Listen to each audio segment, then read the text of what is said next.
Alright guys, what's up? Before I start this whole video, as you can tell, a lot has changed. I no longer have really long hair. I got myself into a pretty bad situation. I got into a accident and I broke my pelvis pretty bad. So I started this dirt bike build video before the accident and I never got to finish it. And I'm not going to be able to get to the garage for quite some time, so I figured let me at least release what I have of the video now, and when I get better and I'm able to walk again, I will get back in the garage and finish the video. But for now, I'm just giving what I have.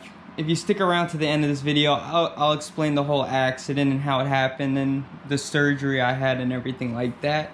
But thankfully I have my friends, my family, I got my dog Max over there, and I got you guys. The support's amazing, it's great, and I guess enjoy the video. I'll catch you at the end to explain the whole story of how I got myself in this position, so enjoy what I have.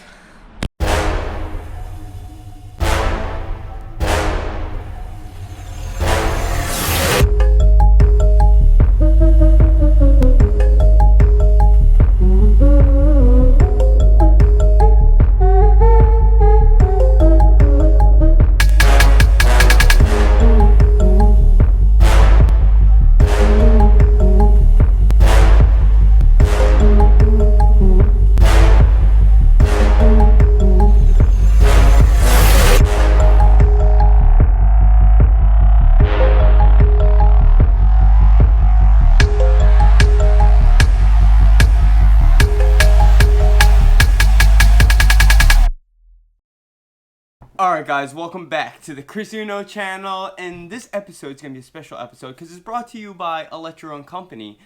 They are not sponsors of this video. I did buy all this stuff myself, but they are the ones that supplied me with the stuff I need to finish the electric pit bike build that we started almost a year ago, and hopefully we're going to have a one-day build. It's going to be start to finish all in this one episode. I'm going to take you step by step on how to hook up all this stuff. We're going to bench test it on the table, and then we're going to make all the brackets to mount all this onto the bike frame. Currently 5 episodes of this electric pit bike conversion on my channel. They're kind of irrelevant because this bike's been going through a lot of changes. And since I ripped the guts out of it and I put it in the 0, we're back to step 1. For that, I took to the internet, just like everybody else would do, and I started scrolling through YouTube, and I stumbled across this guy. I'll play his intro. Some of you might know him.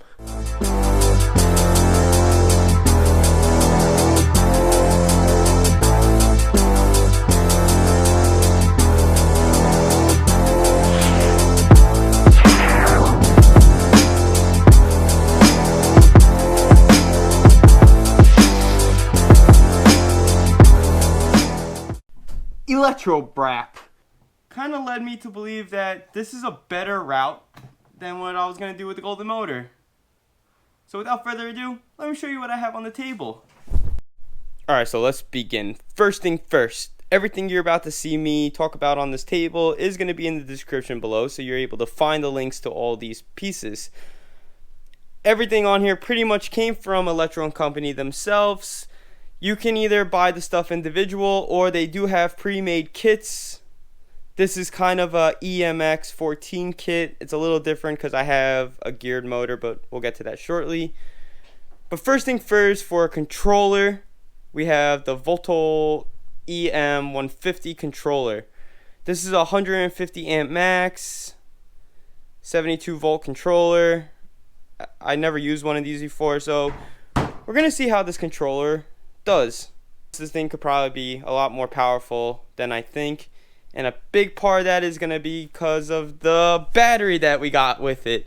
So on all my previous builds that I've done on this channel, we've been using lithium-ion batteries, the Greenwork batteries, some of the old stuff like this go-kart I did a long time ago. They all use 18650 cells, but in this build from Electro&co, I got one of their batteries. This is a battery that he makes in-house for his stuff, and this is a LiPo battery. There's 4 massive LiPo cells in here, packs I should say, and it creates a 72 volt LiPo battery. So this is the battery we're going to use.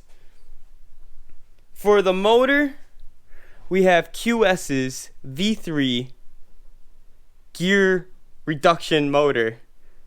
So here's your output shaft. This is where your output shaft would normally be on a QS motor, and what they did was they gear reducted. I think it's 2-to-1. So every 2 times the motor turns, is going to be 1 turn on the output shaft going to our rear sprocket. And what that does is that allows us to run a smaller rear sprocket on the back of the bike.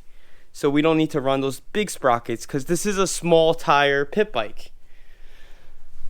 And I kind of just want to mess around with the geared motor just to try it out. This thing looks like it's very well built. It's a nice motor. It's rated for 3,000 watts at 72 volts. But I have a feeling you could push these a lot further than that. Here's the charger that he supplied me with. It's definitely Chinese. This is adjustable. It is nice. It's cool. I'll let you know how that thing works. So motor, controller, battery, charger. We got a twist throttle. Nothing too special. Harness for the controller. This is going to be the on-off switch, and then the 3 power modes. So like fast, probably super fast, and I don't know, the middle is probably medium. We're going to use Anderson plugs to connect the battery to the controller. And that pretty much sums up everything on the table. So when I did decide to go down the route of using the QS motor and the LiPo battery from Electro&co, ahead of time I did make these little mock-up cardboard CAD design versions of the motor. It's a scaled cardboard cutout of the motor, and I did the same thing with the battery pack. This way I could mock it up on the frame to see what it would look like before actually buying everything. That's what you kind of saw in the intro of this video. So I know that the motor and the battery is going to fit in the frame. It's going to take some modifications. It's not a direct bolt-in. I mean, it's very close. Some of you guys could probably almost modify just the upper motor mounts on your bikes to make the QS motors fit in here. But just remember, it's not a direct bolt-in. It's going to need a little modification, but it is pretty close. So I guess that leaves us with, let's attempt to hook up the motor to the controller, the battery to the controller, the throttle to the controller, the harness to the controller, and the kill switch and the other thing to the controller. So I'm just going to set this up on a tripod, like over here, I think. So to begin, there is something I forgot to mention about the battery. It is 22 amp hour, and there is an internal BMS in there to monitor the LiPo cells. It's an Ant BMS. They have an app so you can monitor everything. Just ignore the fact that my screen's cracked. We're going to have to get a new phone. I have the ends taped. This way they don't touch and arc and weld. Also, the BMS itself is powered off, so there is no power coming out of these cables currently. But just be safe about that kind of stuff. Alright, so to truly begin, we're going to have to start with the brains of the bike itself, and this is the controller.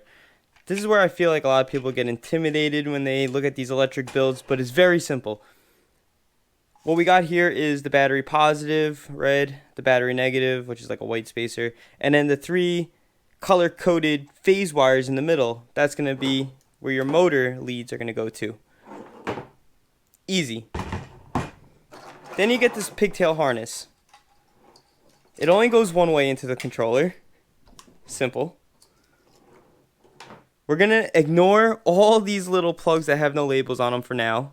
The main ones we're going to use are the Hall effect wire in the motor. This is the connector for it. I believe it also has a temp wire in here. This one red single thin wire is going to go to your battery positive, so it gets the power. So when we flip the switch on and off, it's going to turn the controller on and off. Speaking of the switch itself, Electro&co looks like they extend the harness for you and give you these nice long waterproof connectors. So that's going to be for our speed switch and on off. And same for the throttle. Here's the throttle, here's the plug connector. Nice job. So we're going to keep everything as long as possible for now, because you can only cut things once. You can't make them longer after you cut it. Well, technically you can, but that's just hoopty. So we currently have the throttle and the kill switch hooked up.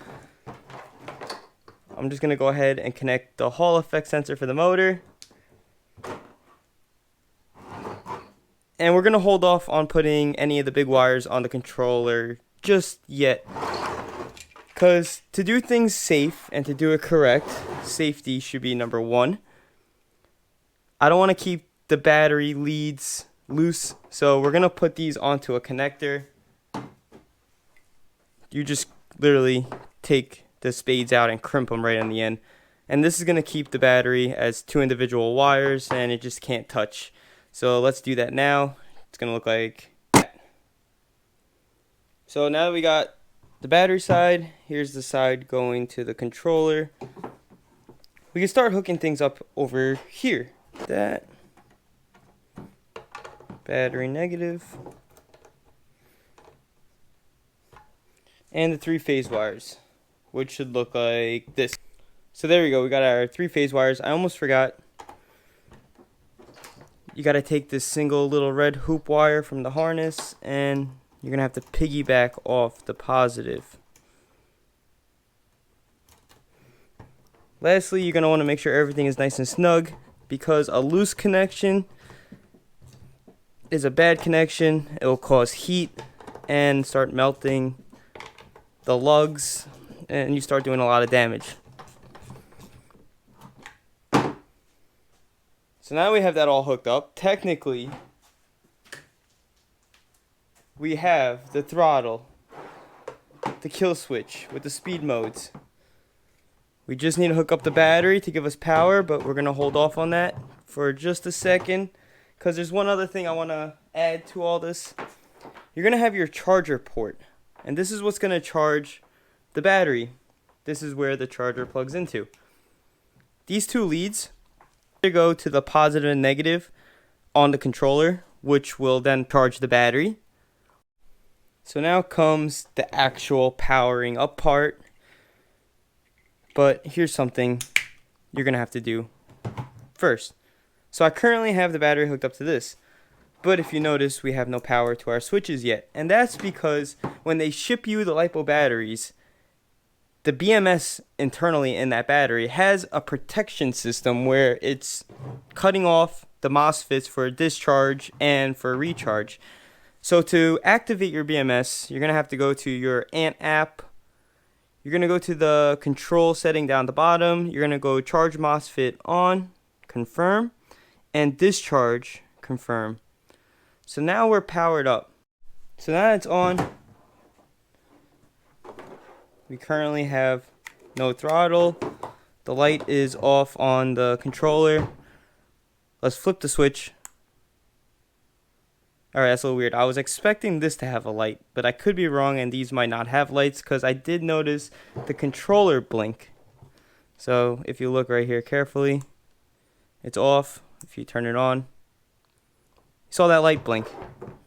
So although this isn't lit up, I think the controller's on. I guess the only way to test it is if we give a little throttle and see if the motor spins.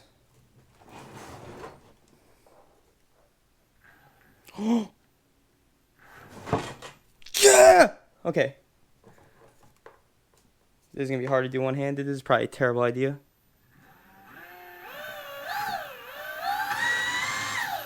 Wow. Alright. Wow. Now let's just go through the speed settings, I guess, real quick. Oh my god. Oh my god, that had a lot of torque.